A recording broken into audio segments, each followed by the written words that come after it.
I have been a scholar for 30 years, and I often ask myself, especially at different moments in time, because the COVID-19 is not the only moment in time for the last 30 years when I had to stop and ask myself, why am I doing what I am doing?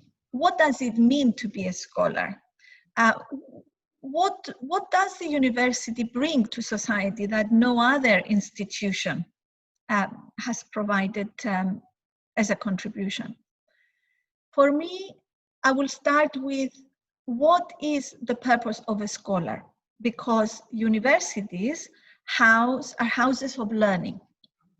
And therefore, they are the places where knowledge is shared. And when I talk about scholarship, I use it as an umbrella term to bring within it not just learning, knowledge exchange, but idea generation and dissemination. So the beauty of scholarship is that it's not just the creation of knowledge, but everything starts with an idea. And everything is a possibility.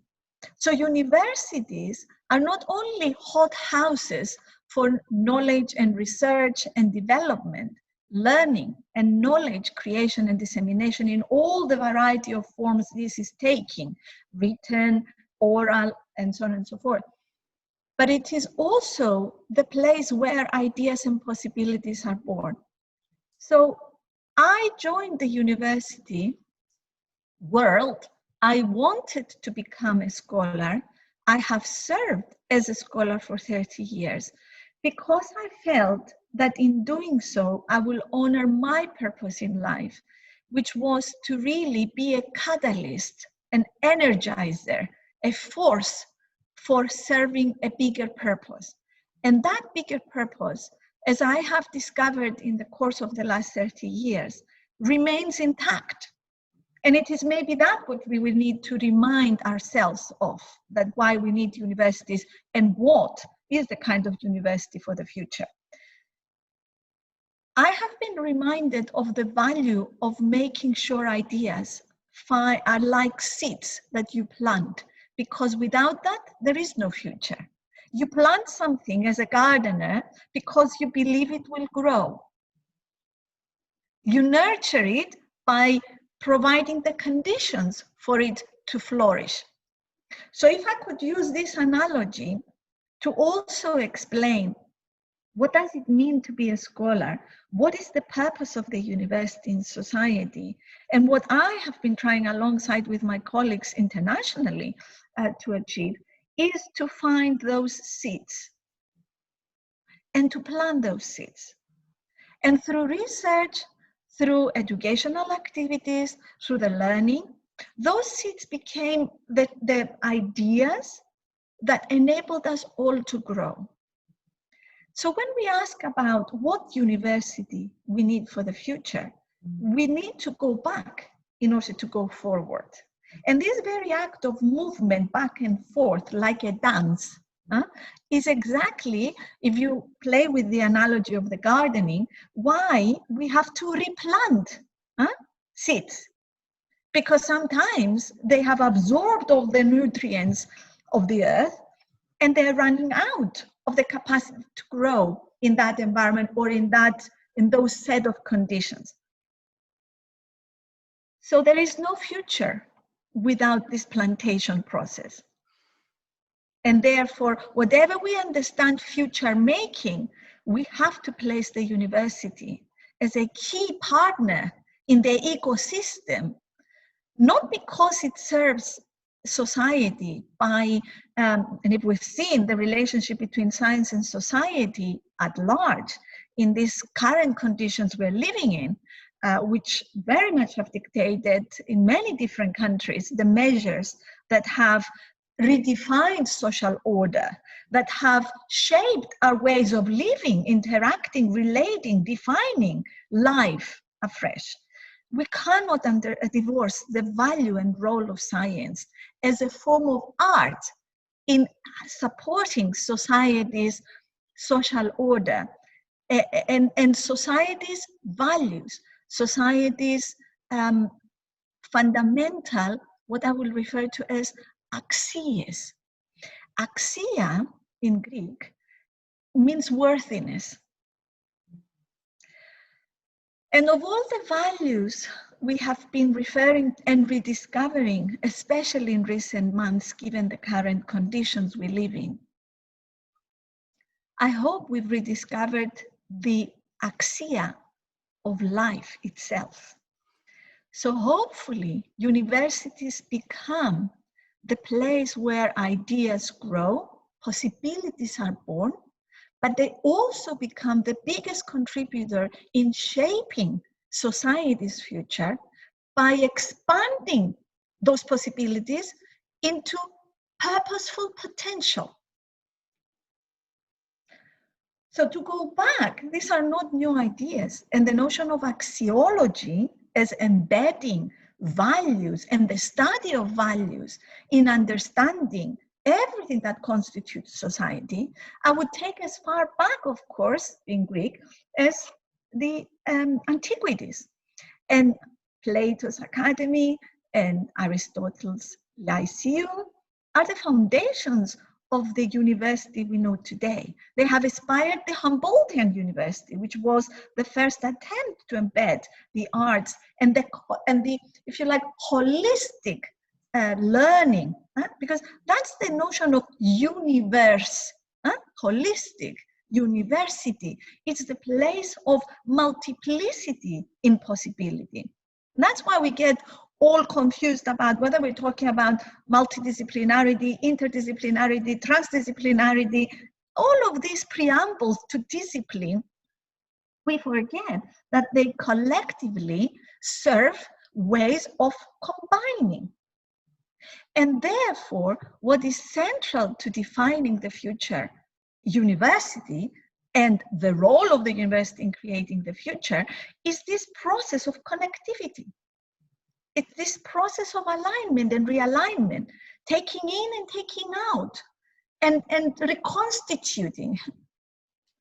So this process of reconstitution is fundamentally, from my point of view, and this is exactly why the bulk of my research for the last 30 years has been focusing on learning, because central to my desire to understand how to foster individual, collective, and organizational and or systemic learning at the societal or industry levels, as I have worked on, has been always steered by this appreciation of what learning is. Learning is not the accumulation of knowledge alone, and it's certainly not evidenced by changes in behavior only. I have defined learning as the liberation of knowledge and the organic growth of the individual. So you can see how the gardening analogy, I've only just realized it saying it myself, becomes such a fundamental part of the role of the scholar in cultivating and supporting human flourishing. So, if you wanted a one-liner, what kind of university for the future?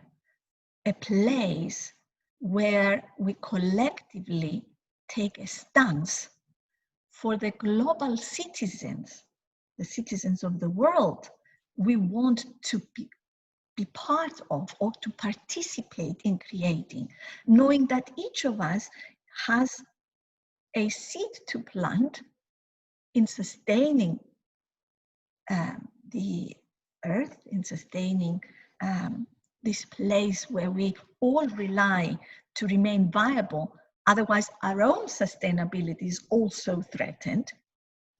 And in doing so, understanding human potentiality as maybe the very core of the opportunity that universities have at this moment in time, especially to refocus their energies, and therefore to use learning and to use knowledge, both of what exists and what needs to be generated in order to galvanize the momentum that will see us move forward. So this notion of forward movement is precisely about how do you measure growth?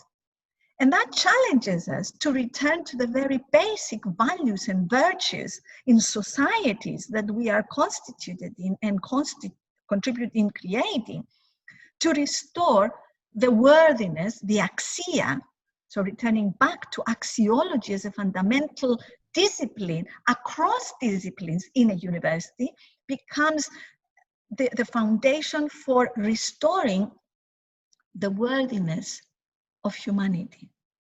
One of the biggest realizations I hope that COVID has provided us is the recognition of the humane poverty.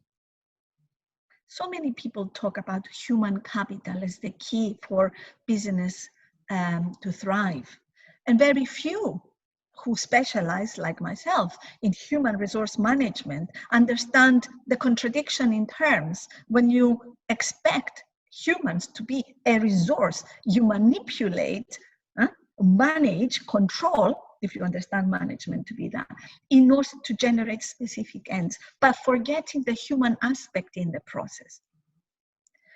So, what I understand humane poverty to be is really a social ill. So the virus that we are suffering from is not only the COVID pandemic, the one caused by the virus, but it is also the other virus which is entailed within our humanity, in that we have undermined humanity's worthiness enough for us to not behave as human beings.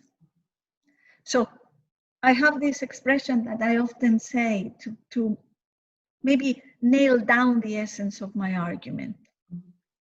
We are all human beings, not all of whom will grow to become human, because we forgot what being human means. So for me, the kind of university for the future is one that first restores axiology as a key dimension across disciplines and as a foundation for restoring the contribution that universities make in advancing the societies we all deserve and want to be part of, for the future we want to also participate in creating. This axiology provides the foundation for planting seeds of possibility in advancing human flourishing. And in doing that, it creates the conditions for us to overcome the humane poverty we're currently suffering from, embedding far more actively in the learning, knowledge dissemination, knowledge generation, idea growth that universities are uniquely placed to foster, the essential worthiness of being called human, and cultivating, therefore, our humanity collectively. And I think, as most things are better in threes, the third point maybe that would be worth as while considering is the essence of universities and the kind of universities that we want in the future, is that they continue to become the fertile ground because they nurture the conditions for both humanity to continue to grow, for the kind of humans that we have the potential to flourish in sustaining ourselves and sustaining the earth that we rely on in order to survive and live. But I think also it's about the celebration of life and the fertile ground to stay alive. So that shifts the focus from the ends that we serve in dealing with specific problems, which notwithstanding, of course, science is especially geared and suitable in facilitating, but not losing our gaze to far bigger perspective of the universe that we are part of, and exploring codependencies that enable us to appreciate that universities are there to not only foster the conditions for livelihood, but the meaning of life and the celebration of what it means to be alive.